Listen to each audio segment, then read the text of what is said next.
Welcome to Age of Radio Mercury. I forgot what the name of the show was already, Trey. I was like, what show are we on right now? Mercury by Age of Radio. You're on for podcasting and pop culture news. My name is Jeremy Quintanilla, and this is my trusty sidekick, creator, Trey. And if you're new to this show, this is a show all about everything that's going on in podcasting as best as we can figure out, and also stuff that's pop culture related. So I hope that you have been enjoying this show. And I'm so sorry that we were not here last week. I was in Las Vegas with one of my other businesses, 3T Warrior Academy. And we couldn't do the show because we were doing another show at exactly the same time, essentially during the Friday time that we do. And I wouldn't have been able to get over to where I could do this show specifically. But I'm super excited because we have a great show in store. We're going to be talking about OnlyFans. Isn't that exciting, Trey? First time we're going to be talking. We'll go deep into OnlyFans on this show today. That's exciting. In fact, John over here, I could do OnlyFans from my computer to make up the income I need to survive in the Philippines. And only I know what the hell John's talking about because I know him outside of here. As a regular comment, that's freaking crazy. What's he talking about? But we're going to talk about OnlyFans getting into podcasting. We're going to talk about Sony's bid to purchase from Blackstone some of Justin Bieber and Neil Young's catalog. We're also going to talk about GameStop's bid to purchase eBay. So I'm really excited for where the show is headed for today because we have other news as well. But to kick us off, Trey, how was your week? What did you do on Friday because we weren't doing this specific show? I honestly don't remember what I was doing on Friday. I think just watching all of the coverage from Las Vegas was about all I was doing. I didn't do a lot. Yeah, those streams came through pretty good, huh? Yes, they did. They came through fantastic. Yeah, that's using that director. It's called Director on Magwell. And so finally me and Dustin know what the hell we're doing. So I'm excited for the next time that we do more stuff for Age of Radio because we're going to be at Phoenix Fan Fusion. We're going to do a live show from some of Phoenix Fan Fusion this year in June. And also I'm going to be doing a podcasting or how to get started in podcasting panel, which I don't know. I feel like I would have thought that people in the gaming and the geek community would be really into podcasting at like people that are at those conventions. And I've tried to do that panel before at UwuCon a couple of years ago, and it was horrible. Like I had one person in the audience. So I'm curious to see how this goes at Phoenix Fan Fusion. But I would have thought that a bunch of people would, maybe they like listening to podcasts, but they don't give a crap about doing podcasts. That could be. Well, it's very creator centric. I think you might have better if you actually went to, like there are like cosplay, like Phoenix Fan Fusion and stuff like that is very cosplay oriented and like pop culture oriented. I feel like the podcasting is more of the creator sphere. Absolutely. What are some cool anything? So you were nuking your computer, I heard before we started this show. What are you doing on your computer that it's so hot? Speaking of which, I should probably close down my Scribe. I don't know why Scribe is open. I have multiple PowerPoints open, probably taking up RAM. I have Zoom Workplace open for some reason. Well, I know why that's open because I was trying to get a link. But did you do anything fun last week as far as like Scriptate goes or coding or? So I haven't done anything good on Scriptate. Speaking of Scriptate, version 2 coming this Monday. I have not gotten any complaints from the test flight, and as that is the case, Scriptate version 2 is going to be coming out, hopefully to Mac, but definitely to phone and iPad next Monday. Other than that, I don't have a lot going with Scriptate because I don't have a lot of other ideas for topics. But I had 2 Substack articles come out this week, and this entire like past week since Friday. Actually, I did do something on Friday. Now that I think about it, I tried to run an on-device AI agent on my computer, and that's what I've been doing today too. And I'm living dangerously because with the Gemma. Well, I'm not going to go into all of this stuff. I'm running local AI agents, a local meta search, and a local AI agent called Hermes. And it's got me probably at very low RAM when I'm using it. I turned it all off to do this so that I could do this fully and completely. Um, but like I've got like 20 gigabytes of RAM on my hard drive right now, and I touched my computer when I was getting everything ready and was like, oh, this is hot. So my poor Mac Mini isn't used to this. It's going, please help. Yeah, absolutely. Trey, so what your local agents that you're running, what AI, like Hermes is an agent from another company, or where is that from? So I've been going deep into this community for the past week. So there's this company called Nous Research, Nous. I can probably spelling it wrong. I think it might be French, but I'm not sure on that one. And they have this. It's like a OpenClaw from back a couple months ago. It's Yep. a self-learning agent that can either use Codex or Claude Code or half a dozen other things. But you can set it up to work with on-device AI models, and that's what I'm trying to do. Emphasis on trying, because I have not had a lot of luck. Yeah, I started using. I finally signed up for Claude.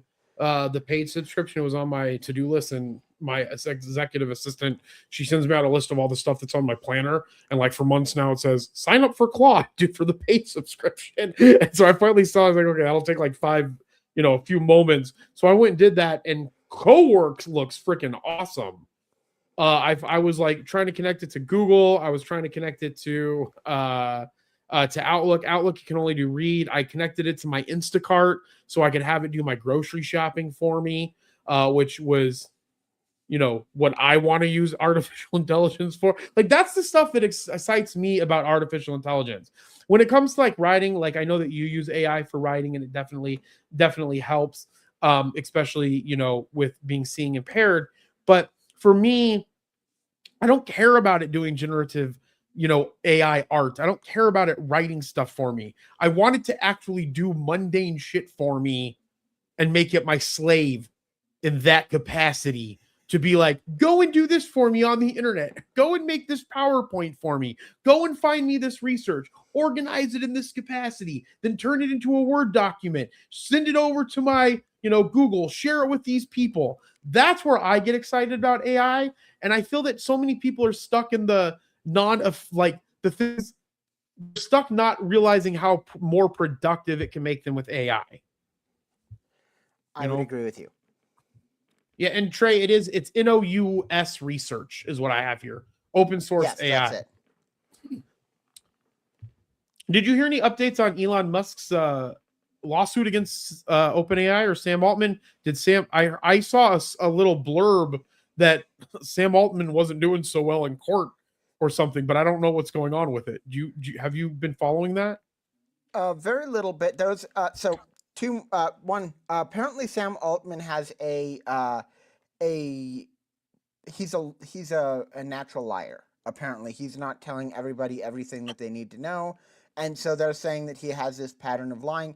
That's about all I know from the actual court cases. One fun thing, Elon Musk is letting Claude use their Terminus or whatever their data center.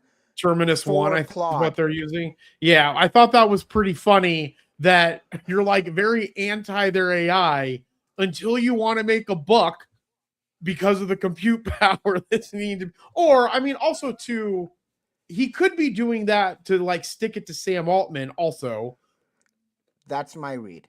Right. Also, and then on top of that too, like I know, again, as I was sharing on the New Wealth Transfer podcast, I don't always agree with like everything politically from an Elon Musk perspective, but from like a business aspect and from certain things that he does that he's trying to create inside of the world, like I do believe that he's a big advocate for AI, and he's a big advocate for AI being used responsibly. Or I don't think that he would have started OpenAI in the first place, because that was the whole purpose of the freaking nonprofit. Right. And I think while I think it is, some people might look at it as a dick move that he's doing to Sam Altman on this lawsuit thing, but I do feel that Sam Altman's going against what the true purpose of OpenAI was. And then secondly, there's a book by Karen Howe called Empire of AI, I believe. It's one of the top best-selling books right now. and if I have read like the first part of it, but it is a very huge critique on Sam Altman for a majority of it, and on the things that you're talking about, where he withholds information. He's always telling people what they want to hear to move for whatever his agenda is. Not saying that he's doing like super nefarious things. That's just the type of person that he seems to be. And I think because of that, it's misleading to people that are investing in AI. Yeah, or into OpenAI. Yeah, I would definitely agree with it. It's definitely going to be interesting to see because Sam Altman has been such a big part of the company. I remember people rioting when he got fired from the CEO position. Mm-hmm. Well, the reason why he got fired from the CEO position was for the exact same thing that we're talking about right now, is because he was not presenting correct information on what was going on. And I think that that's one of the biggest problems with Sam Altman in general. Before we get into the news, Trey, I do want to mention, look, all my books are gone. I'm building a library in the Arizona room. I'm really excited about it. Oh, dang, Mario's here. Hey, what's up, Mario? He said, hey, everybody go follow Link with Mario. He also has a really cool YouTube channel and does live stuff, talks about cryptocurrency. And he is a partner of mine, or business partner of mine in businesses. So follow Mario. Love it. So I bought more tech stuff, Trey, last week. I think that the wealthier that I get, I tend to buy almost every tech thing that I see. But I do have Mario says that he does crypto and AI. And Mario's going like super hard into his AI doing stuff for him too. Like we were on a call the other day, Mario and I, earlier on the week for our business Merlin. And in the call, I forgot what he said, but I had said, Mario, can you make sure to do this? And he said, AI, did you hear that? Make sure to notate that I need to do this, this, and this, and mark it as important or something. Because his AI is then going back and taking that information and putting it into a way for him to, I guess, see what's happening. I sure hope that that open source and on device gets to that point eventually, because that would be so flippin' cool. Yeah. So I'm guessing granola, but I'm not going to get into that. We've already spent a ton of time talking about AI. My apologies. Yeah, and everybody yells at us when we talk about AI, but it's like the talk of the town now. But Trey, look what I bought. I bought a Remarkable. It's white paper. It's like a paper thing that I could take notes on. So while my AI is taking my notes inside of meetings, I'm also taking better notes. And then this has workflows where you can export things to Google. And then if you have other workflows, you can do stuff with those docs. And you can automatically put it into Miro. It's making me, I guess, a little bit more efficient than I was before. So writing is just more mindful to a lot of people. Not to me so much, but a lot of people really love writing. Yeah, I think for me, with the aspect of writing down the notes and things like that, helps me remember stuff. And rather than going back through my paper planner and trying to find the notes, I created notebooks for different things in here. And then when I want to go to that information, I can just go to the notebook and open up the information. But it writes so realistic, Trey. It's crazy. Crazy. I've heard people really love those. Yeah, this one's really good. It writes in my, like, because it's on like the paper finishing, like it's a different type of finishing than like the glass that's on like Apple, because Apple writes really good with its pencil. This feels like you're actually writing very similar that you would be writing on like paper or something. Yeah. All right, Trey, you ready to get into this weird show of stuff that's going on? All right, this is the first one. I don't know where. Oh, here it is. So Sony is going to pay almost $4 billion for Bieber and Neil Young's catalog. Now, that part didn't like, I thought that was cool. Good for Justin Bieber. I don't know why he doesn't own more of his catalog. And this is one of the things that I hate about the music industry in general, the amount of ownership that the musicians have for their actual catalog. I did not realize this though, but do you know who owned the catalog? Like, do you know who owns his catalog right now? No, who? Okay, so you would think that it would be like another music company or something along those lines. It's flipping Blackstone. The investment company. There are too many Blackstone. So Blackstone is where BlackRock came from. So Larry Fink, if I'm not mistaken, either worked with or started Blackstone also. I think it's Blackstone. But nonetheless, that's weird to me that a fund, like an investment company, I guess it's not super weird. I guess an investment company owns other businesses, and that one of those businesses could own this specific catalog. But that just tells you how much of the world is owned by BlackRock and Blackstone. That's ridiculous. So Sony Music is finally finalizing a deal to acquire a music catalog from Blackstone Inc. that includes works of Justin Bieber and Neil Young. The deal is to acquire Recognition Music Group. So they own the music group that has the part of the catalog or the entire catalog, right? Which either owns or manages the rights for more than 45,000 songs. And it's through a joint venture with the Singaporean Sovereign Wealth Fund, GIC. Sony and Blackstone are trying to close the deal within the next week, with GIC to pay between $3.5 billion and $4 billion for Recognition. So again, Sony's trying to buy this musical piece from Blackstone. So either Blackstone's divesting in it, or Sony went in with a really hard bid because to purchase the catalog. So my question, Trey, is: are you a big Justin Bieber fan? And did you know that he was up for Album of the Year this year? I did not know he was up for Album of the Year this year. That's kind of crazy. I kind of not anything against him, but I kind of thought that he had fallen off of the fame scene a little bit. Right, and then he came out with this amazing album that is like him with, like, he performed at the Grammys and he performed with just a guitar and a looper, like a looper station. So I mean, it's an okay song. It's not really like, I'm not a huge Justin Bieber fan, so I was like, okay, well, this is a cool song. That's, I mean, good on the guy. It's crazy that you're right that these artists don't, like, the fact that these artists don't control it. It actually points to me, a lot of these guys are like not actually in it for music. Like, they're in it for music, but they're not. Like, I think that, like, Justin Bieber in particular was less, I'm going to make music, and more, hey, that guy looks like he could be a good talent. I'm a talent scout. I'm going to go talk to this guy and take all of his stuff. Well, that's what happens, because what they're trying to do is, like, it's not in the essence. And Mario here put baby, baby. Oh, I probably sung that horribly off key. I don't give a shit. But I think that that's what it is, because music's a business, right? And that's why musicians get so taken advantage of, in my opinion, is because a lot of musicians are out there for the musicianship of it. They're trying to do that. But then you have someone who wants to make $1 off of them. So then they take them and then they get them to make a bunch of money. And then they end up owning the rights. Like 360 deals in the music industry is the most ridiculous thing that I've ever heard of, right? Because the way that it traditionally works is like a music company is going to go and say, okay, look, Trey, you have a real sound. We're going to pay you $100,000. We want you to go make an album. Once you make that album, you don't get anything from the making of that album until we get our $100,000 back.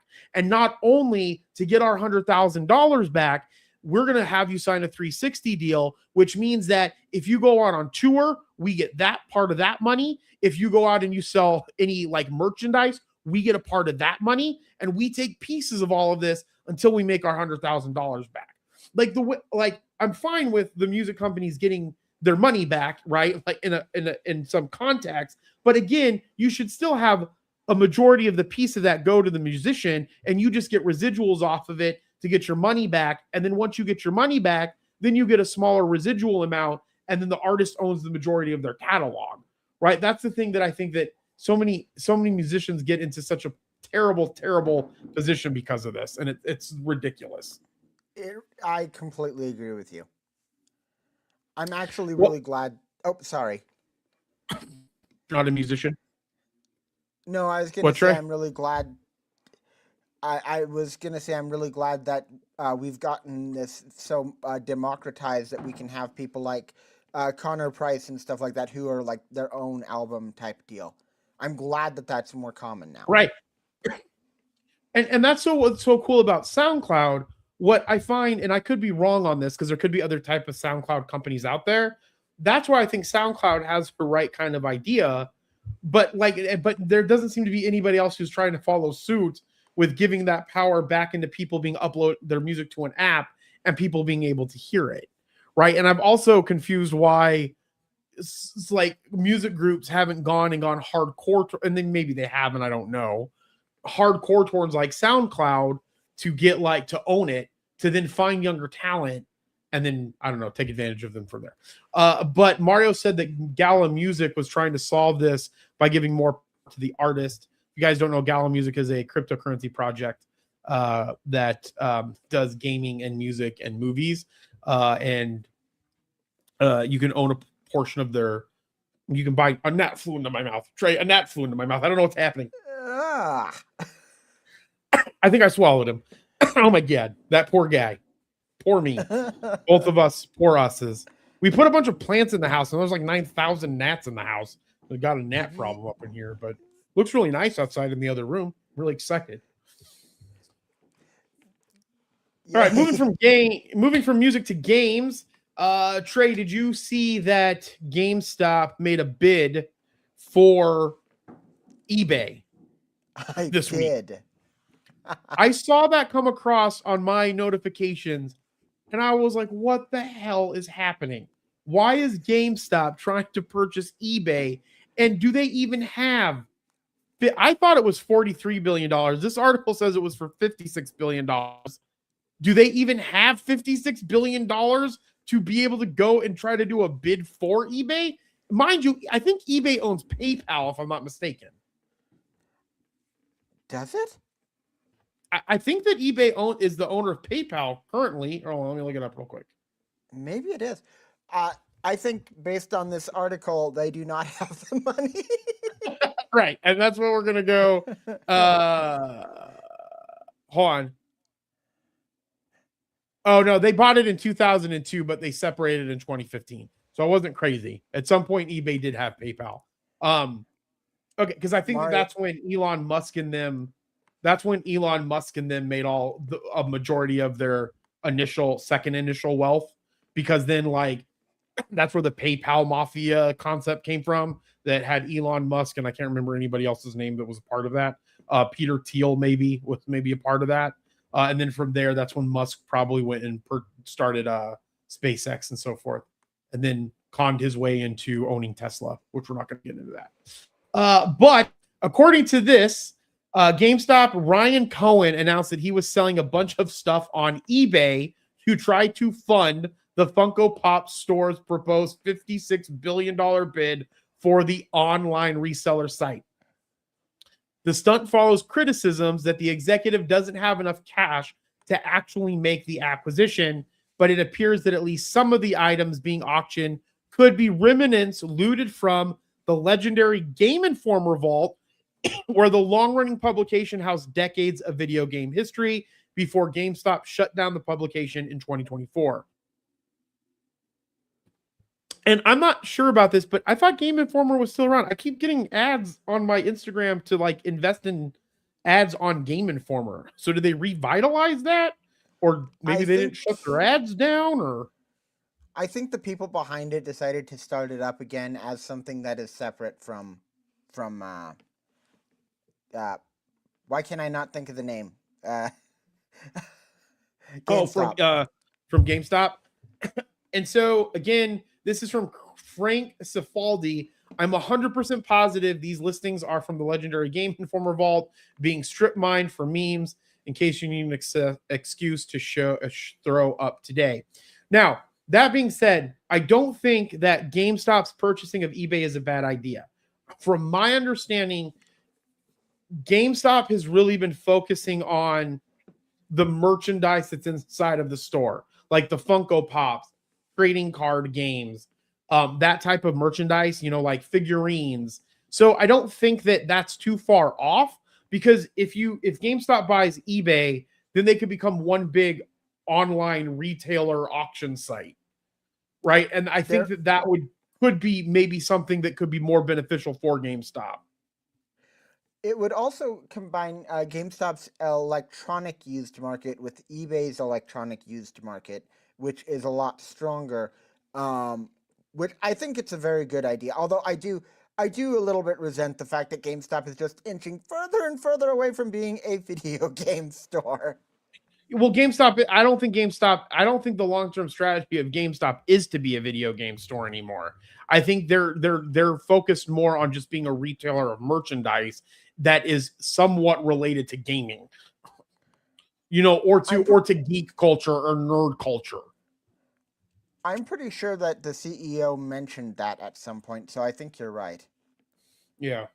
But either way, Frank Cifaldi is the founder of Video Game History Foundation, and he's accusing Cohen of selling off items from the vault.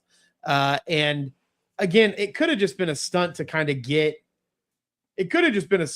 publicity on this, like to get momentum. Like if we know anything, GameStop, like people that are in love with GameStop, they're all about momentum and pushing it. And I think that he's utilizing that as a tactic to get more publicity in regards to their bid for eBay.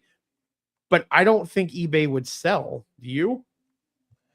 I don't think they have any intention of selling, but that's a pretty, like, I don't know what their valuation is. I don't know if he's selling above or at bidding above or below their valuation. So so as a strategy, I could see reasons to maybe combine, mainly from the GameStop side, but maybe sometimes from eBay too. Again, retail traded in used games, used electronics, that sort of thing. GameStop has a slightly better. Well, I guess it's about. eBay's probably better in some ways, but you get the idea. Yeah. Well, I'm trying to find here, and I'm not signed into my Wall Street Journal account, or I think when I had a fraud on one of my business accounts that was paying for all of my like financial subscriptions. And so I need to get back into my Wall Street Journal account or pay for the subscription. So I can't see this full article, but what I can see here is that, and I didn't know this, but it looks like GameStop already has a 5% stake in eBay. So I know that doesn't sound like a lot, but that could be a majority stake in total from all of the eBay stock, depending on, who has that stock. So they're offering $125 a share in cash and in stock for the company. So I think that this might be like, I don't know if this is just for publicity to push everything, because right now GameStop's selling for $26 a share. eBay's selling for $114 a share. So they're offering it above the value. Well, at the time of this news article, I guess I should say, was selling at $114 a share. So 125 would have been over the share price. So eBay could possibly take that, depending on whatever eBay's sentiment is. That would be crazy if this ends up going through, and then GameStop is now the new proud owner of eBay. From before that weird GameStop thing happened, they were close to going under. Right, that would be a ridiculous, crazy ass turnaround of a company, especially a company like GameStop. Would be insane. All right. Well, Trey, I was going to do OnlyFans for breaking news, but we'll save OnlyFans for podcasting news. I do want to talk a little bit about this. We're going to talk a little bit more about AI, but New York lawmakers push AI disclosure rules.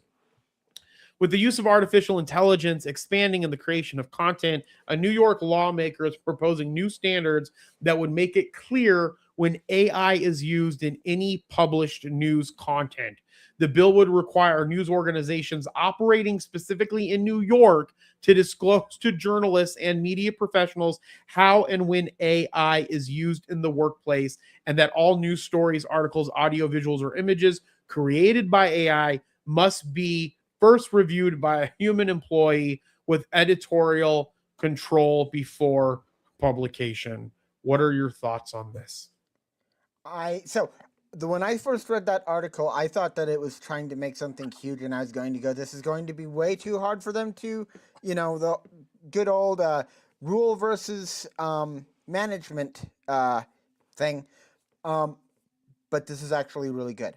In my opinion, this is going to put a little bit more of an onus on media companies, especially in New York, telling them, hey, if you're going to use this, hey, you got to have it reviewed. Hey, you got to have it disclosed, which is going to make people vet their sources a little bit more clearly and add to a little bit less of, just posting crazy stuff. I think this is a good thing, actually. Because news articles, unlike social media, are controlled more than social media is. Yeah, absolutely. Sponsors of the New York Fundamental Artificial Intelligence Requirements in News Act, or Fair News Act, say they're working to create common sense guidelines that protect consumers from the unintended consequences of AI. I am in support of this specifically.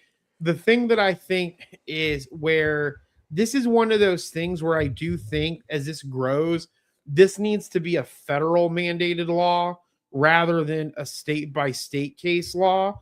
And the only reason why I'm saying that is because then, depending on where you're getting the news coverage from and where it's at, is going to depend on what's required in each state for what they need to do for the AI content. That's true. I do have to say, so one, I actually completely agree with you. This probably does need to be some sort of federalized laws, excepting, like, New York has some of the most popular article or news producers in the world, or in the United States anyway. That's true. They have, I think they have Bloomberg's is located there as well. I think New York Times is located there. You also have things like NASDAQ. I mean, with that, if NASDAQ's putting out news on something, I mean, is that considered a news organization, even though it's an exchange house? But anyway, I know this says news organizations, but continue. I was going to say there's also the Wall Street Journal. The only thing that I could see people kind of pushing back Wall Street Journal. I totally forgot. That's where I was getting an article from. Yes, absolutely. The Wall Street Journal. The only thing I could see people maybe pushing back on is the slippery slope thing, where if it starts with here, it can go to here, to here, to here, to here. I don't think that. I think that this is a really good thing, and I think it's needed, is what I'll end on. Right. I agree. I 100% think it's needed. I was going to try to pull up this clip because I just thought about it, but there's a clip of a gentleman, I don't know who it is, but he's asking Claude on whether or not Claude thought that it should be part of Project Maven, which was, I forgot, I think that Maven was the project that ended up having the bombing of the Tehran Children's School or whatever, where those children were killed in that bombing on accident. And Claude gives a really interesting take on his position in that, where it's weird. It's a really weird conversation. But Claude, the app, says that it doesn't think that it should be part in these things because it doesn't hold to its full mission, which is fine. Then the person that prompted the question goes further to ask further and asks, like, well, how does Claude feel that it should be, involved in decision making as far as AI goes? And essentially what Claude says, and I'm paraphrasing here, Claude said that the problem with him, or AI in general, is that we create pass-by information through AI and assume that because that information's coming from the artificial intelligence, that the information is true, or because it's making a recommendation means that should be the proper recommendation that should be happening for humankind, or from the perspective of the person that's asking the prompt. Which presents an interesting thing, is that should we even be relying on artificial intelligence for advice in that capacity, or does it mean that we should be asking for advice, getting the advice, but then we should be weighing out that advice with other research that we do on ourselves, which I thought was pretty interesting from an AI take. That is actually fascinating. Right. And I think that one of the things Claude recently started hiring, or Anthropic recently started hiring, like, ethics and moral philosophers, I guess, or PhDs in philosophy, to help weigh and for help to get the algorithms and the AI language model, I'm assuming, the AI understand morals and ethics, which I think is very interesting. And so I know that right now we don't think that AI is to the point where it can kill all of us, but I think that we're headed in the direction where it possibly could be, that it is becoming its own consciousness. Okay. I'm going to do a quick non sequitur here and a bit of a plug. I apologize. And a a bit of a plug. I put up an article last week called "You Can't Replace What's Alive." My entire thing of the article is, one, you cannot replace a human life. There is no replacement of it. A lot of people use like business context and like jobs and stuff like that, and there is some of that stuff, but you're not replacing anybody. I think that word is off, but even if you could replace, I think that consciousness is a life force thing. So I don't think, and I go through this in my article, I don't think that you're ever going to get an AI that has a consciousness because there is no life force in it. And that's just my opinion. Right. But what are we utilizing in that? And we don't have to go super deep into this, Trey. It would be a fun conversation for another time, or if we have a Mercury podcast, even though people would consider this a Mercury podcast. But if what constitutes the life force?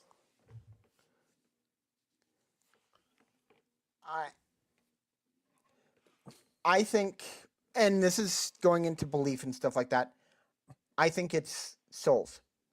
I think it is souls. Even for like animals and plants and stuff, I think it's like life force. Like, yeah. Yeah. Right. And that's a very interesting conversation and probably too deep for what we're doing right here on this show. But I'd love to talk to you more about that at a later time. Trey, that being said, if you guys click this QR code, nope, it's over here. This QR code right here, you can go over to Trey's Substack and check out Creator Trey's Substack. Is that where the article is at that you're talking about, sir? Yes. All right. Well, with that, before we get into some OnlyFans news, Trey, what do we have going on in the Age of Radio community?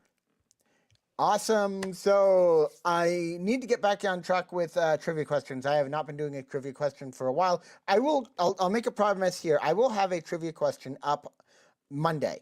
I will put it up on Monday. Okay. In all seriousness, I'm going to try and do it. And then secondly, anime roundtable time. If you enjoy talking about anime, whether it's shonen, whether it's manga, manhwa, anything like that, this upcoming Tuesday is the second Tuesday of the month, and it's our anime roundtable where we get together on Discord and we talk about what we're watching. Jeremy, I need to get back with you on that show you recommended to me because I cannot remember what it's called, and I still need to watch it. Magic Knight Ray Earth? That might have been it, yeah. Yeah, Magic Knight Ray Earth is freaking sick, but it's super old. I love it when I'm watching older anime, right? And then Ariana comes in the room, my niece who still lives here. When she comes in the room and she's like, the animation's so horrible back then. That's so weird to me because now it's like super digitized, and like the way that like the animations work now is different, where you can see a distinct difference in the animation from like 2000, 1999, the 80s, and then to where it's at today. It's completely different. So make sure that you check that out. If you head on over to ageofradio.com, you can click this link right here. You should be able to get into our Discord. I'm not sure if that link still works, and I'm not going to push it live on air in case it doesn't. But Mercury is brought to you by Age of Radio. We are a podcast.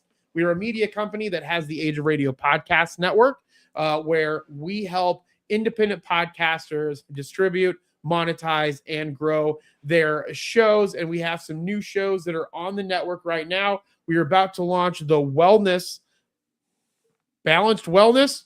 Dang it. This was a horrible plug. I forgot the new show. It's by the creators of Stress Test. They're bringing a brand new show still around wellness. It's Balanced Wellness.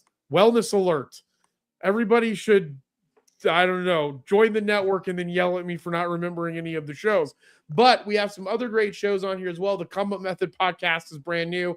MMS Inspirational is brand new. We also have Guard the Trust, which isn't up here yet, but it's down here. If you want to look at dealing with issues from a biblical perspective, we are all about freedom of speech at the Age of Radio Podcast Network. So you're more than welcome to learn about joining. And if you want to learn about joining the podcast network and what we are all about, we are actually having a webinar tomorrow morning at 10 a.m. Arizona time. And I'm going to go over what it means to be a part of the podcast network, how the podcast network works. And we're going to be doing that every couple of weeks so that anybody that's on here, you can join that live webinar and you can learn about the benefits of being part of our growing podcast network. And before I move on from that, let me go find the link to the registration page.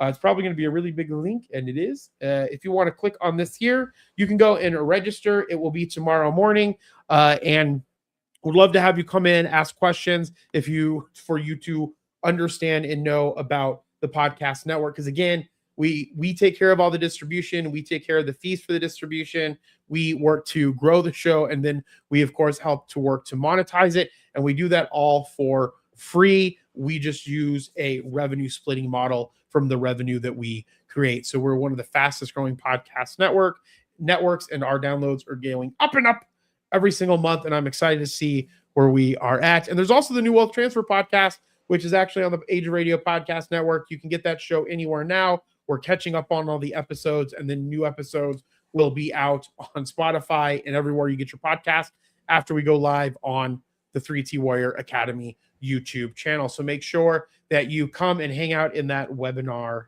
tomorrow. Trey, are you still doing Maker's Remarks? Is that going to happen again? What's going on with that? I don't know, man. I haven't really it's a lot thinking about it. It's a lot of energy and a lot of work. Yeah, I'd like to bring it back at some point. I just don't know when. I know I promised earlier this year, but I don't know. Sorry. No, you don't have to apologize. But I do want to know, Trey, would you ever start an OnlyFans? No. And here's the thing about OnlyFans. I think that we have taken the concept of OnlyFans and we have completely associated it with pornography. And I don't know if that's really... Obviously, there's a higher portion of it being pornographic, but essentially it's kind of just like Patreon, in my opinion, except it has looser rules as it relates to pornography. Is that fair, or is it just pornography now? So there are people who are using it kind of like Patreon. It is primarily like nude pics and pornography. That's what you see a lot of people using it for. I've never touched the site. I wouldn't touch it with a 10-foot pole. I hope this turns out well for them, but yeah, maybe this will get them out of that ditch, that area. Trey, this is one of those weird situations where I'm going to hand the show over to you, and I want you to talk about OnlyFans for 5 minutes or something else, and I will be right back because something weird's happening outside. So hold on real quick. I'll be right back. It's all you. Okay. Yeah. So maybe this is something. I hope that this is something that will allow them to kind of grow outside of their current bubble, because they really are just in that bubble. At least from what I've seen online. Maybe you guys can let me know in the chat if you've heard something else. But this is something that is kind of a trend recently. I remember Patreon doing something like this not that long ago. I think that the creator market is going to get more and more intertwined and more connected as we go. And a lot of these tools are going to become, for instance, Substack is now doing podcasts, it's now doing video, it's now doing live streams. I think that that's going to continue to grow as we move forward with this stuff. I do not have a lot more to say on this subject. If you guys want to come and check out our anime, I've already forgotten the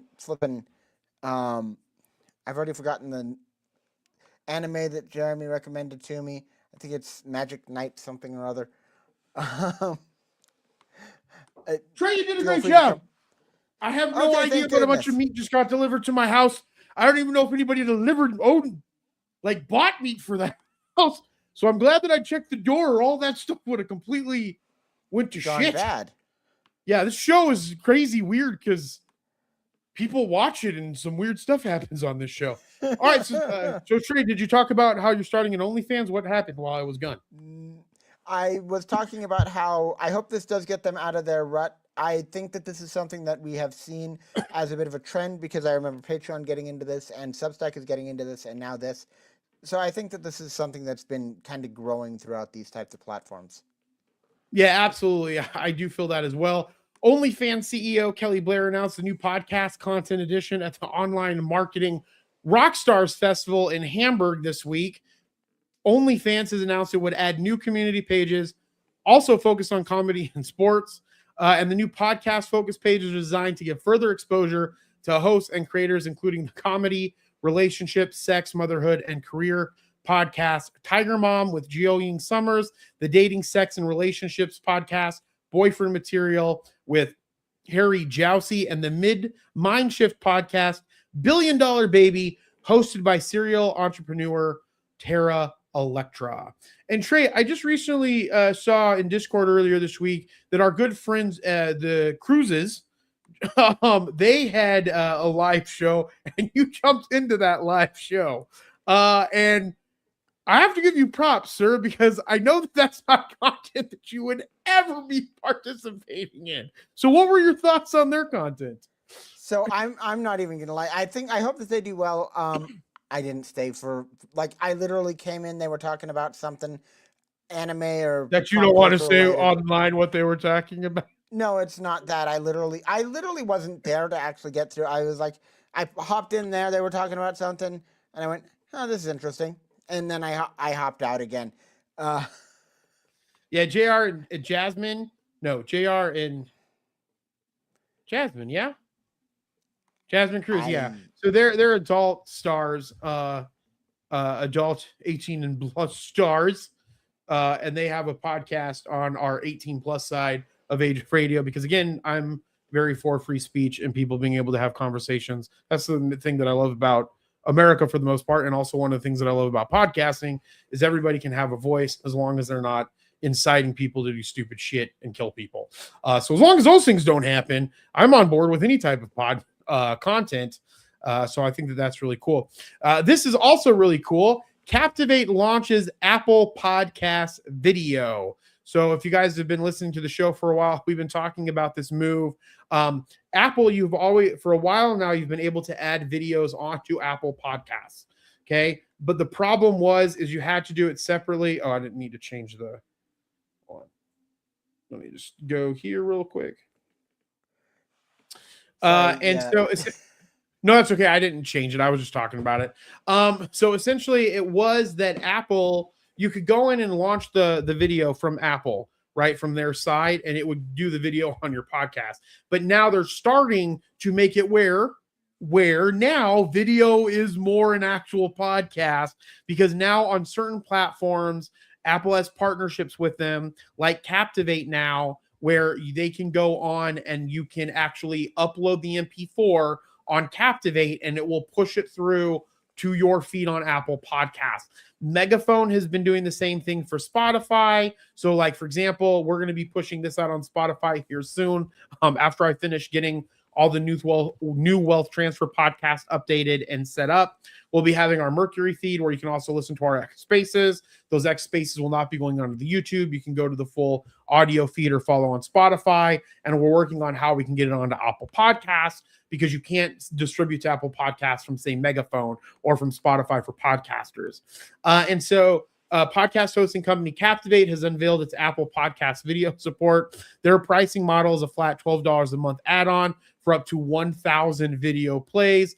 Additional bandwidth costs are charged over that number. Captivate isn't yet supporting the alternate enclosure. And again, that's where one of the problems why being a part of Age of Radio Podcast Network made sense for a lot of people in the beginning is because a lot of the times with these, it takes bandwidth or it takes storage capacity to have all this stuff uploaded onto a platform. So this is a perfect example where when we move to being able to do something like this, or we find a better alternative than Captivate at a lower price for like a larger organization, joining our network might make sense because you can get out of paying that flat $12 a month fee.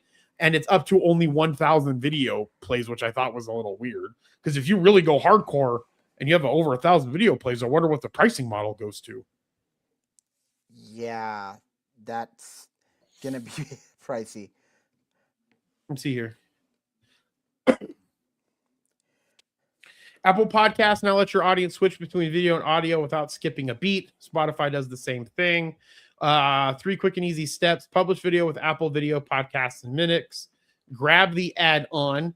Set you should safeguard. Start publishing video episodes.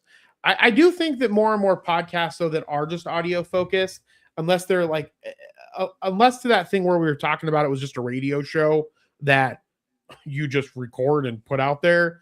I do think that podcasts should have a video component. And I also think video component podcasts should have an audio component as well, because you reach different people from their listening medium and where they want to be. Where I know that some people think that the same content should be everywhere, but to me, it doesn't make sense for our X Spaces to be on our YouTube when you can go and listen to it, all of it in an audio format, especially since X Spaces is an audio format. It makes sense for it to be on a Mercury feed, and then we can do other audio focused formatted stuff, and you guys can come to here for the video stuff. I don't know. That's just my thought. Trey, what are your thoughts? My thought is this. I'm really glad that more companies, and there were like, I was hoping that they would kind of talk about it. There were multiple companies this week who all were like, yeah, let's jump on this train. And I'm really happy for that, especially because of, I'm assuming that the Spotify thing is going to be our next article. I can make the Spotify. Wait, where's the Spotify thing? Oh, yep, I can do the Spotify thing. I have it right here. We can do that as our next article. Yep. Okay. Their thing makes me think that we don't even want to, until we decide to move to another platform, if we decide to do that, we don't even want to do video on Spotify because of this next article. Good. I'm glad that I read that article and know what the hell we're talking about. I did not, because we have so much content that we're making. So I'm really excited to find out what's going on as well, Trey. Thinking of using a podcast hosting company to upload video to Spotify? That ease of use comes with a big cost. We learned today you'll be forever locked into your current podcast hosting company, according to warnings given by Spotify in the sign-up process. This cannot be undone, says one checkbox on Spotify. Another points out that this permanently replaces your RSS feed with API-based distribution, repeating twice that this cannot be undone. That is a very good point, Trey. Yeah. Because it no longer is now an RSS feed. Well, it has to be in some way kind of an RSS feed because, well, it has to be in some context because you upload the MP4 to Megaphone, it pushes it out to Spotify vis-a-vis the API. Is it then distributing everywhere else vis-a-vis API? Because the show should still be going to everybody. My understanding is that if you, because some of these also did video for Spotify, they rolled that out this week as well. So you get onto a platform. Go ahead, Trey. You get onto a platform, they send the RSS feed to Spotify. Spotify downloads the video and then puts it out as an API, and you can no longer downloads it. There's no redirect. It's literally, here's your API, and if you want to change your thing, you're in trouble. No, that part's true. That part I can see, but it's only from a Spotify-based perspective. It's not from the RSS feed going to iHeartRadio to all of those other places.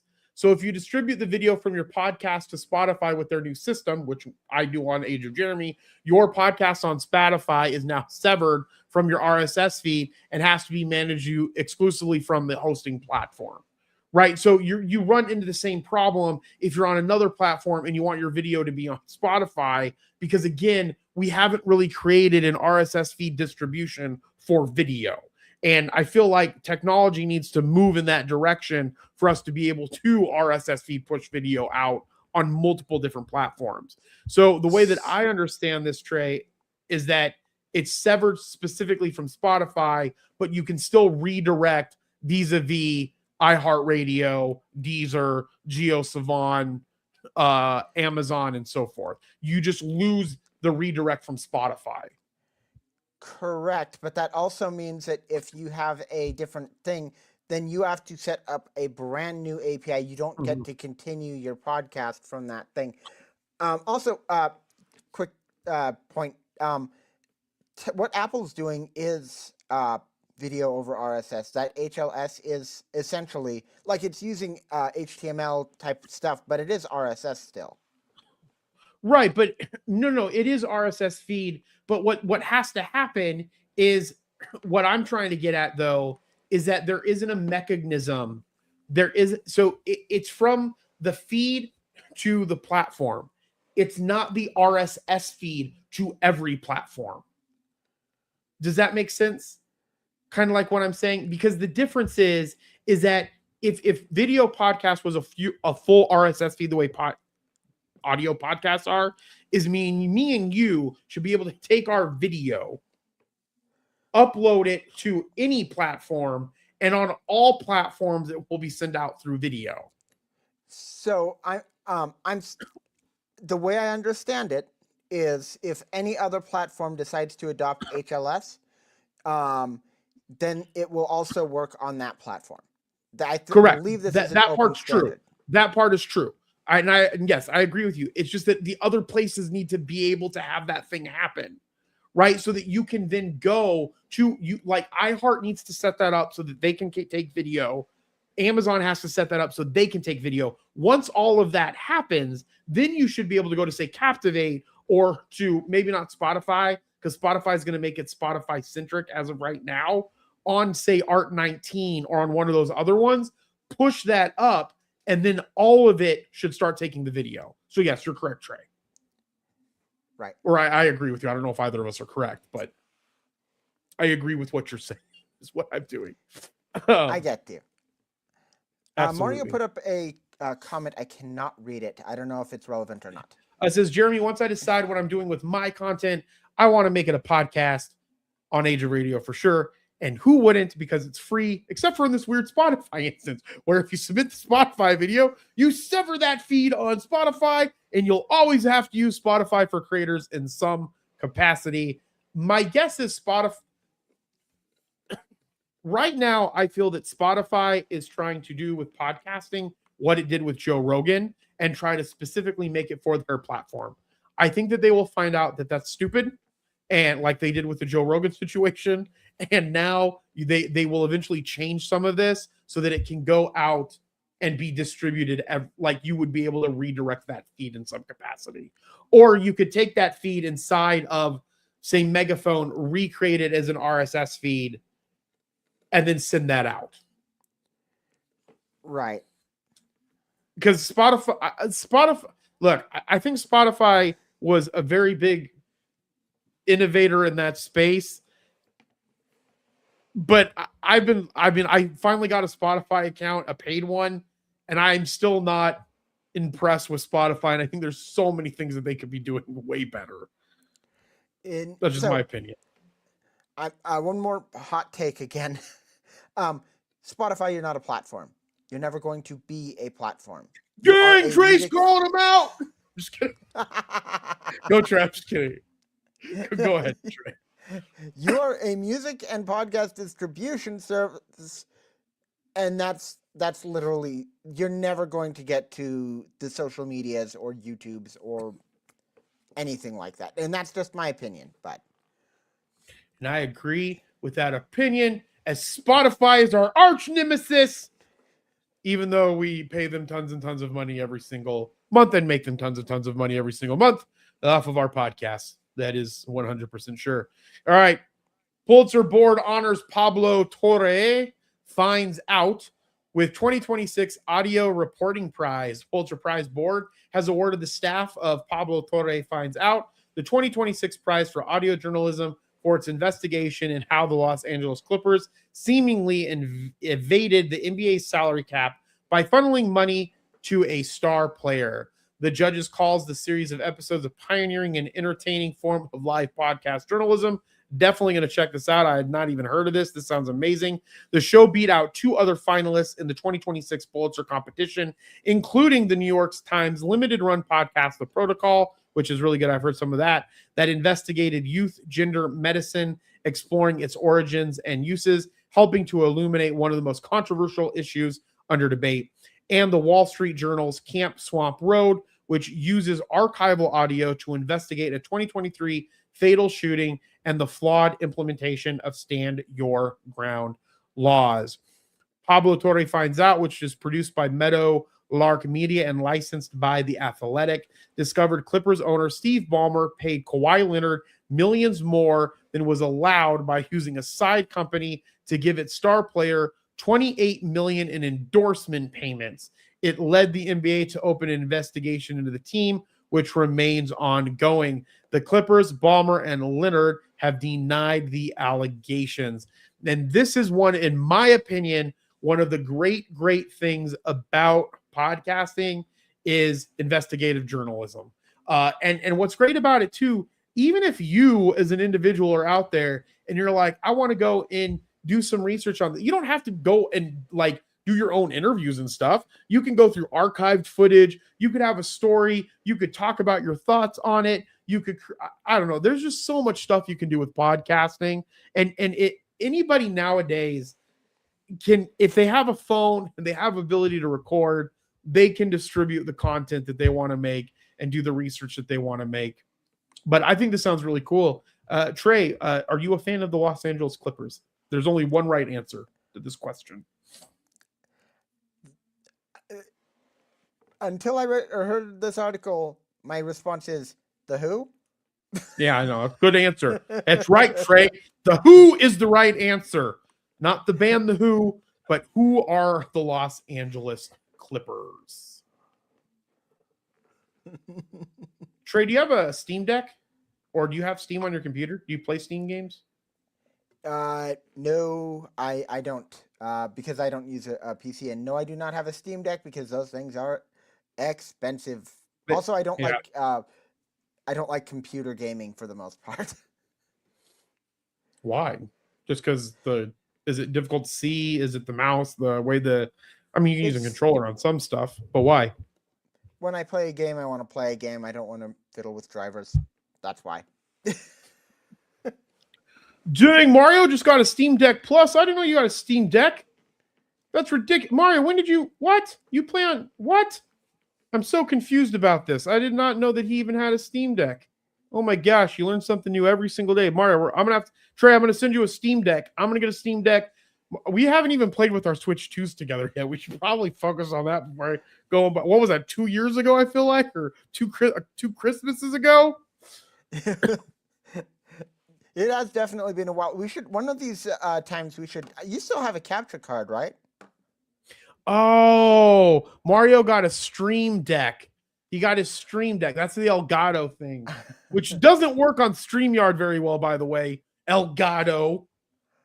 Yeah, I get it. Mario, you should get a Steam Deck. Actually, Mario, you should get a Switch 2. In fact, everybody on here should get a Switch 2, and we should all play Switch 2 together. That's what should happen. Now I want to play Mario Kart later today. I don't know. Trey, are you still playing Legend of Zelda? So yes and no. I still have been, but I've been playing. I wonder if I added this to one of the articles. I am playing Neverness to Everness right now. What is Neverness to Everness? Supernatural, GTA-like, because you get to explore cities, so everybody says it's GTA-like. Gotcha game. It's beautiful. It's a very beautiful game. What is it on?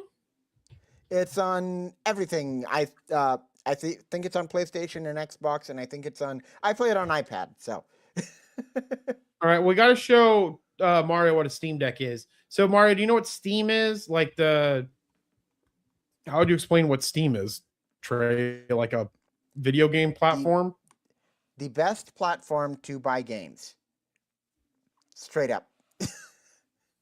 Yeah, it's a video game buying platform. But rather than say like using it now from your hold on, let me just take this down. Hopefully my computer doesn't bug out here. My computer's acting amiss. It's acting a fool up in here.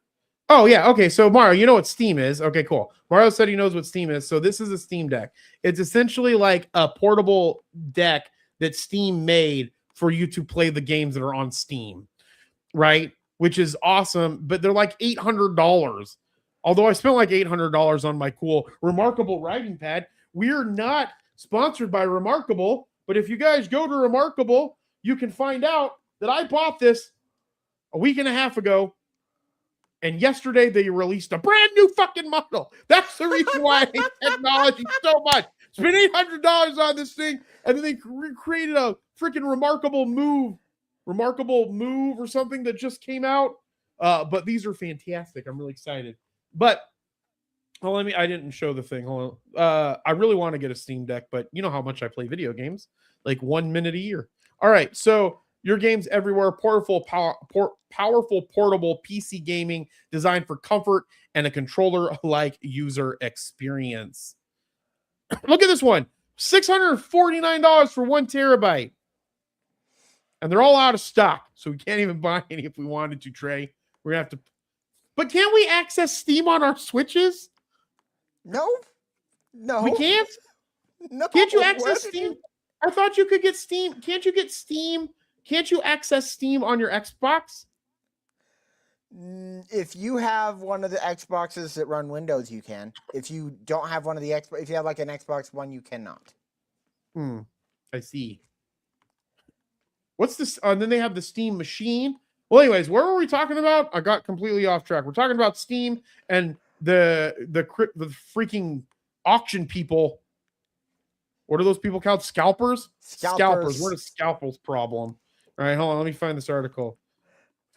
Hopefully, freaking Steam. Dang controllers. I know scalpers piss me off so freaking much because of this shit. Look, you have a $99 controller. A bunch of assholes go out there, buy up the $99 controller, so people like me and Trey can't have it, and then they go and sell them for $300 fucking on eBay. That stuff frustrates the piss out of me so much. Valve Steam controller is, or at least was temporarily officially available. The long-awaited $99 controller sold out shortly after going live on Steam, and in turn spurred larger issues with purchases across the platform, as noted by users in the Steam controller pre-order megathread. Scalpers have quickly capitalized, with confirmed pre-orders relisted on eBay for $300. That's the stuff that pisses me off about the ability to do these things, and that's why it sucks. Where like someone like me, I was trying to buy Switches for everybody. I tried to buy a Switch for Trey. I bought a Switch for Joey. I bought a Switch. I feel like I bought a Switch for someone else. I bought a Switch for some other person. We gave a Switch away at Tucson Comic Con. I had to go to 9 different Best Buys to be able to buy 4 Switches. Not because the Best Buys didn't have them, because they only allowed you to buy a certain amount because of this stupid shit. It really is a problem with the online market. How does that even, you know what? You know, it would be flipping awesome if Steam put something on there where you have to put in a certain like email address, and now everybody who bought a scalped controller is going to be, and it would just plunge these guys into so much. That's actually a good idea, Trey. That would be a way to get around it. Absolutely. 100%.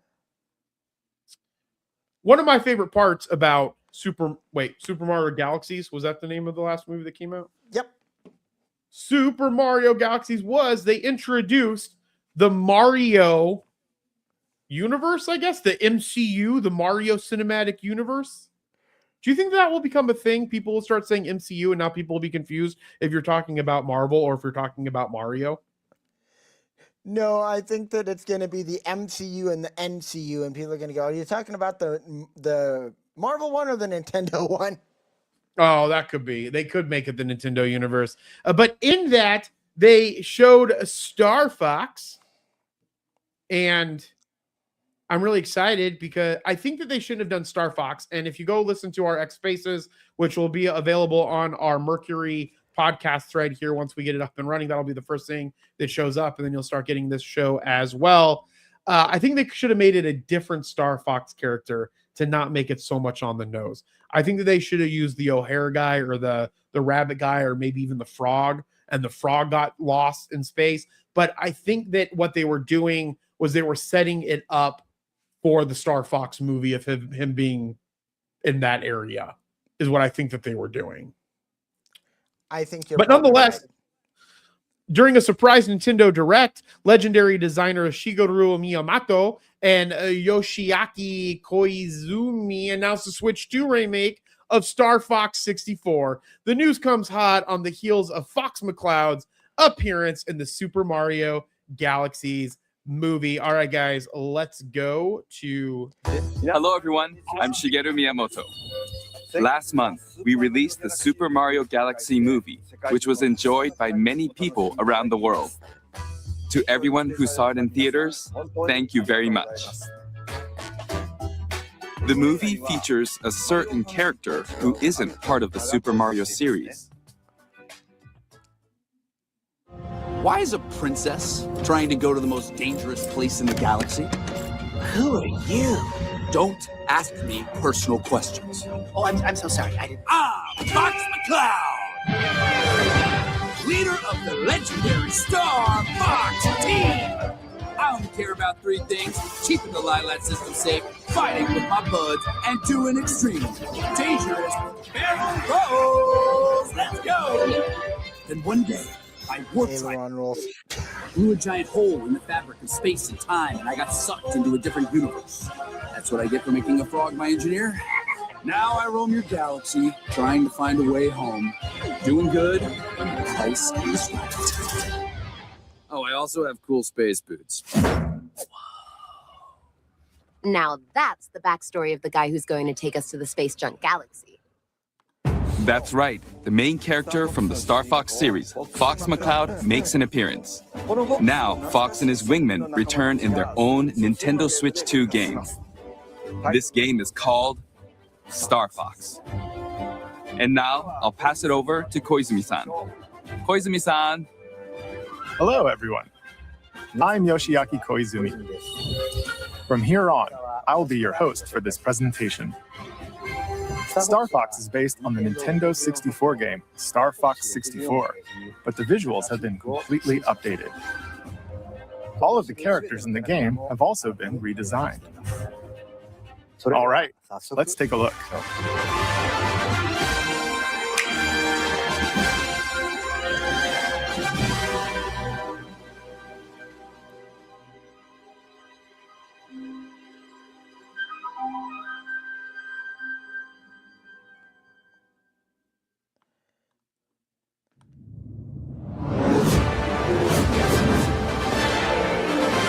excited, Trey. Nothing, I'll tell you afterwards.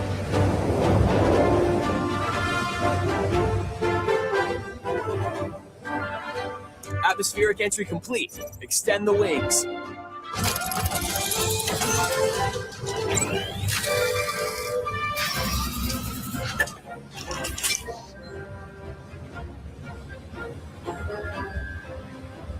G-diffuser systems check. Sound off, team. Slippy here. So far, so good. This is Peppy. All systems go. Falco here. G-diffuser seems fine. Let's go already. Enemy targets up ahead. Let's rock and roll. Oh my gosh, I'm so excited, Trey! What you're seeing is footage of the game in action. While stage layouts have been kept the same, the visuals have received a major upgrade. Slippy, stay in formation. Banter between characters is also back. Now you've done it, Slippy. Bogey on your tail. Cover me while I fine-tune my sensors. Oh, you got him? Thanks, Fox. We need your help, Star Fox. Hey there, General. You seem a little on edge. But as it happens, my team's This is Fox McCloud, leader of the Star Fox Mercenary Squad. Prep the R-Wings. We've got a job to do, Star Fox. We're gonna take the system back from Androx. One planet at a time.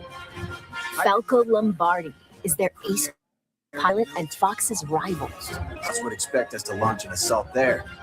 You up for another challenge, Fox? Scans are showing unidentified energy emanating from Doesn't within love Ito, codes. the team's engineer extraordinaire. Incredible!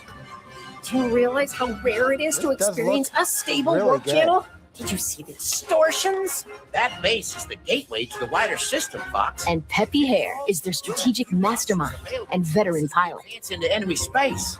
Just this. Hit them quick and hit them hard. The fate of the Lilat system rests squarely on their shoulders. The R-Wing is a high-performance aerospace fighter piloted by Fox and his crew. It's equipped with a laser. It can also fire charged shots or launch bombs that cover a wide area. This is a 20-minute video, Trey. The I R-Wing probably can should break stop it at some point. Yeah, we probably should. boost I was to gonna a say, barrel roll to repel Oh, I'm enemy gonna go with random further players into it. from around the world. One of the joy your Oh my friends gosh, you can play online with people around the world. Oh my god, I'm or so match excited. up with random players from around the world, making for a variety of We can ways play to together. join team We have to battles. get this game. Plus, if one person has the game, up to 4 players can take to the skies locally with GameShare. Oh my gosh, there's game share. Supports character avatars, which let you change your face in game chat to look like a character. Our Trey, I Fox can't hear you, character. but this is amazing. What is that? Why is Mario in here? And join the battle in this platforms. So see your new look. But this game also supports the Nintendo 64 controller. Those who played the Nintendo 64 version can enjoy controls that feel even closer to the original. Since its debut on the Super Nintendo Entertainment System, the Star Fox, Whatever else he is. I don't know when it comes out, Trey. Trey, when's it come I out? think When's the it's article in- say it comes out? Is I it think out it's now? in I'm gonna go buy it. June. June. June 25th. It's so far away. Right, I'm gonna go pre-order next- it. And what's Next cool month is gonna be a if I got busy my month. shit together, I could roll in Rolly, my rollable television, connect it to the computer as a second screen, plug in my Switch 2, and we could play it on air together. That would be pretty cool. Yeah, I'm sure it'll work real well because we're so good at tech around these parts. Who's getting the remake of Star Fox? 1 for yes, 2 for no, 3 what's a fox? Put it in the chat and see what's going on. All right, I'm so super excited about this. Trey, the thing's covering your face though. I don't know. You need to do a better job with some of these things. Or I need to make some layout changes. I don't know. I'm still thinking of switching over to Streamlabs. StreamYard is making me angry.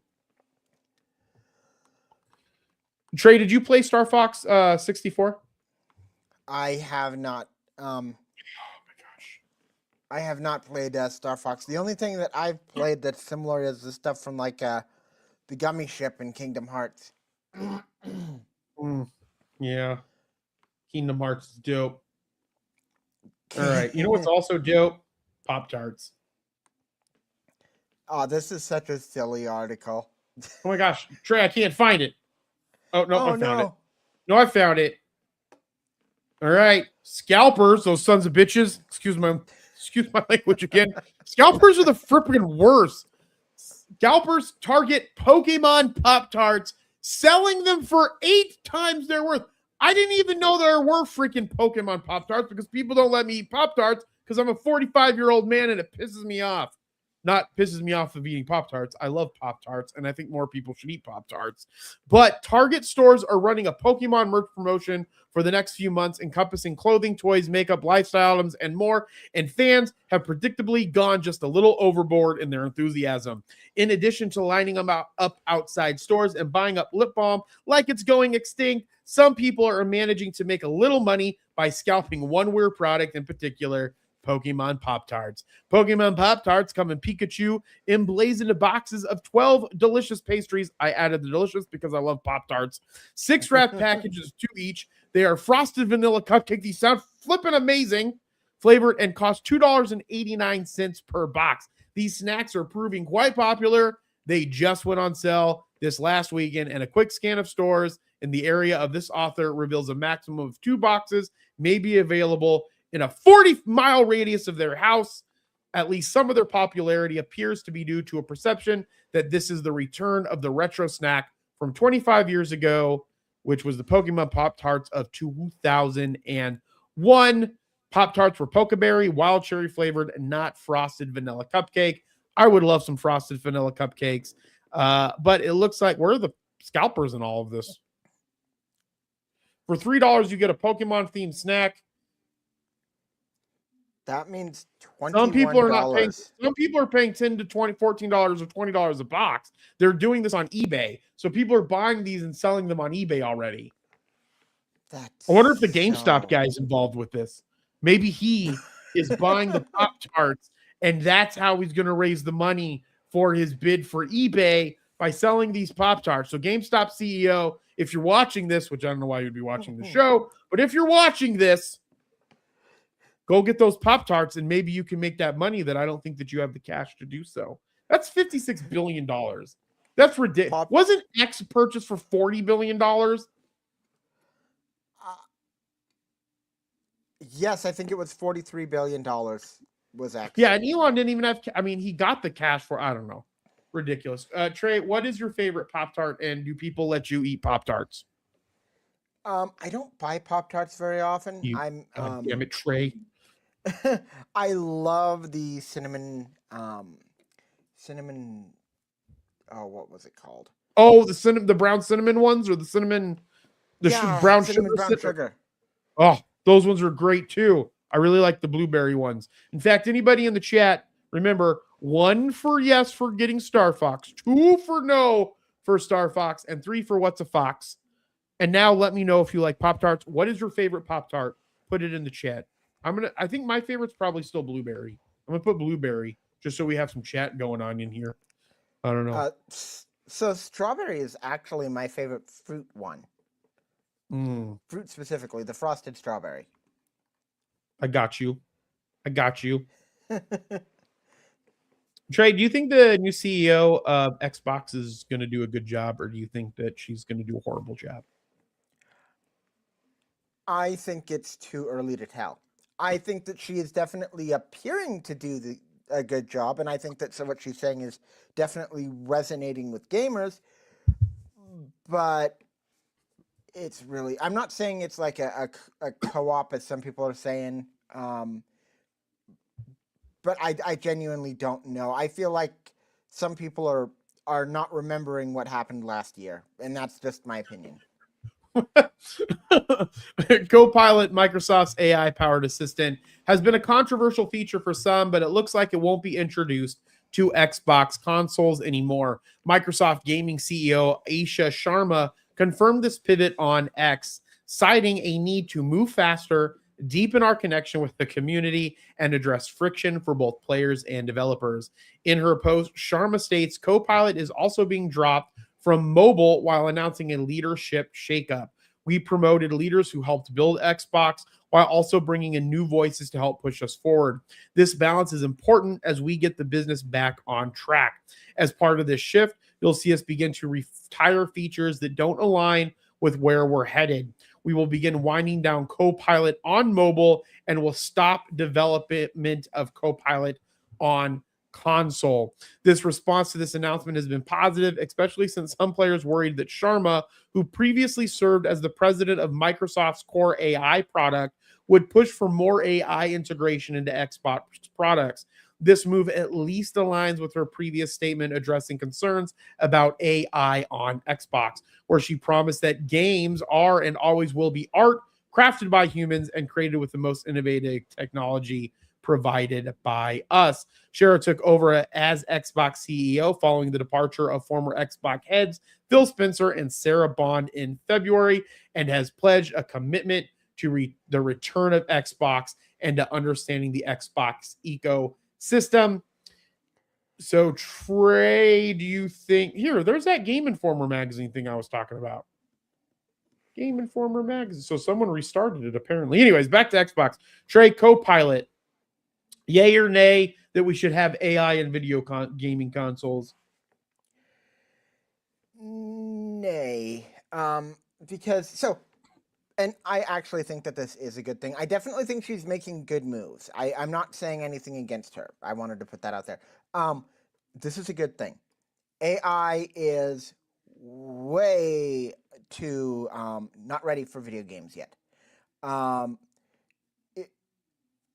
least it never used to be. It might be better now. When I tried to have ChatGPT give me like clues and stuff in gaming, that usually just ended up sending me in the wrong direction. So I think that this is a good thing. Yeah, I agree. I don't think the AI needs to be in there. I know that Xbox, did an article last year, I think, Trey, or maybe it was earlier this year. We've been doing the show for so long, some point in time. We talked about that there would be AI that was implemented into the gaming that could work like an assistant for you. My assessment is that that's what she's talking about in this capacity. And I don't think people gave a shit about that. I don't think that was things that gamers were interested in. I don't think they wanted assistance in that way. And I think one of the best parts about gaming is trying to figure it out for yourself or going through a bunch of manuals to try to figure it out from online tutorials. And I think that for right now, that's going to be the sentiment of getting through a video game. I agree. What is your favorite Avatar movie? I don't have. Good. You shouldn't have one, Trey. And that's the right answer because Avatar is stupid and it's just a ripoff of a movie called Ferngully the Last Rainforest. And I think whoever created Ferngully the Last Rainforest should sue James Cameron. That's what I think. Sorry. That's my assessment, Trey. You did a good job on that one. I like the first one, but God I damn don't it, have a Trey. favorite. Did you watch all three of them? I haven't watched the second or third one. Is there going to be a fourth one? How many are there now? I believe there's supposed to be, and this is so silly, 7 of them. Oh my God, that's even worse. This is the stupidest franchise in history. I watched the first 2, but not the third one yet. Oh. Ugh. I support this person in their lawsuit against James Cameron. A new lawsuit filed against filmmaker James Cameron and the Walt Disney Company alleges Cameron used the facial features of a then 14-year-old actor as the basis for one of the main characters in the Avatar films. The suit, which actors Koryanka Kilcher filed Tuesday, alleges that in 2005, when she was 14, Cameron extracted her facial features from a photograph of her portraying Pocahontas in the film The New World and directed his design team to use it as the foundation for the character of Neytiri, a release about the suit said. Now, I don't know if we need to go on. What do you think? I think to be Pocahontas on the right. I guess there's.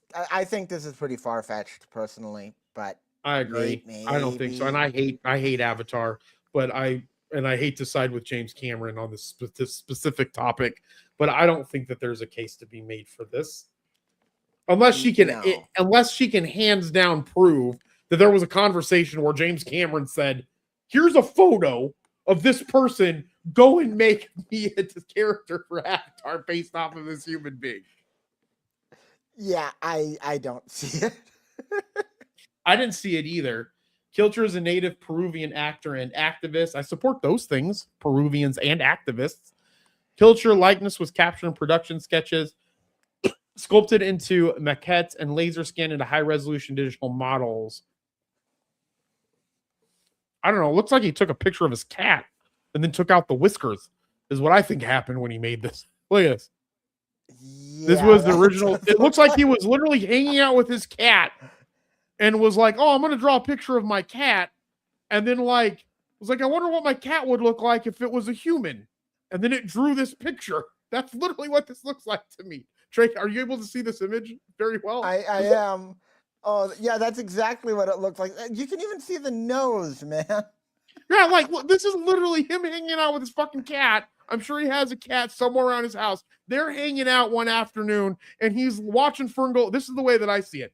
I think he's watching Ferngully the Last Rainforest. Fantastic movie. And he's man, this is a great concept.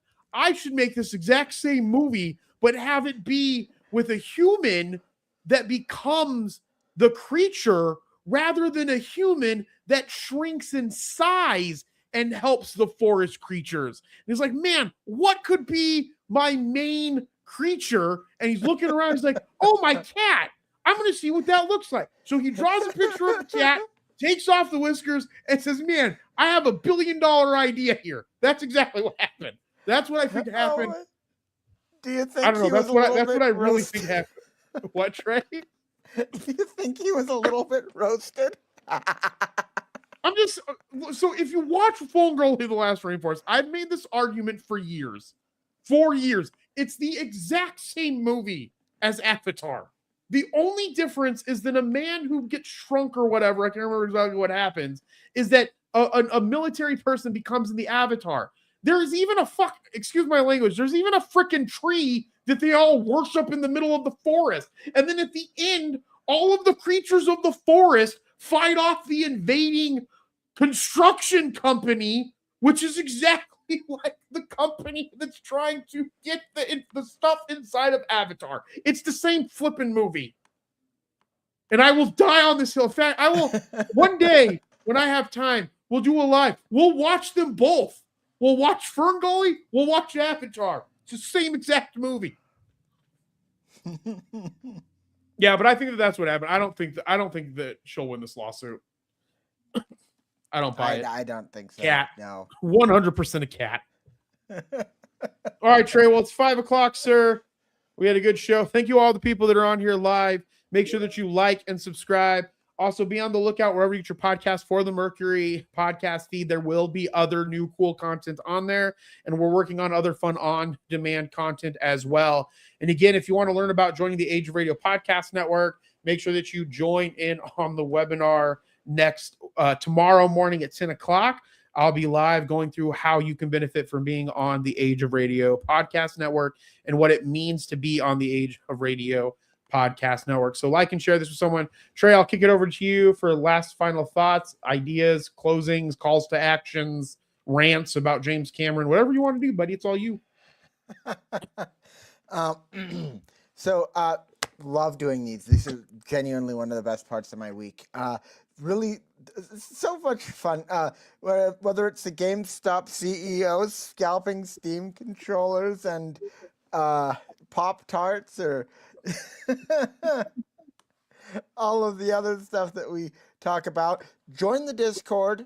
Come talk to us about anime this Tuesday at 5:30 Arizona time. I believe it's 5:30 Arizona time.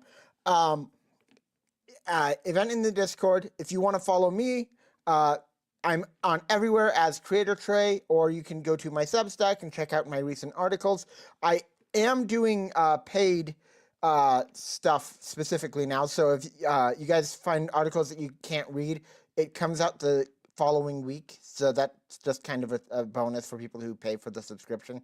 CreatorTrade.substack.com, and I will pass it back to you, Jeremy, because that's all.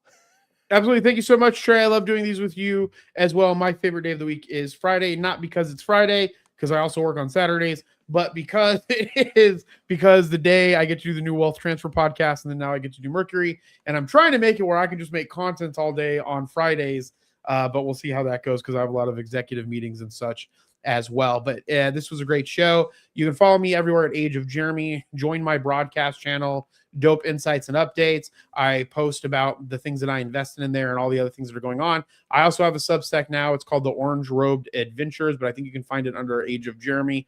And there's going to be additional different content on there. And if you're interested in the music and my art journey and music journey, you can follow me at 9. It's IX_AOJ for Age of Jeremy. So 9_AOJ. And I also have my Age of Jeremy podcast that comes out some Tuesdays during the month. It all depends on all the other stuff that we have going on, but you can join that as well and listen wherever you get your podcast. So with that, as I always say, be thankful, grateful, and kind, and we will see you guys next time. Bye.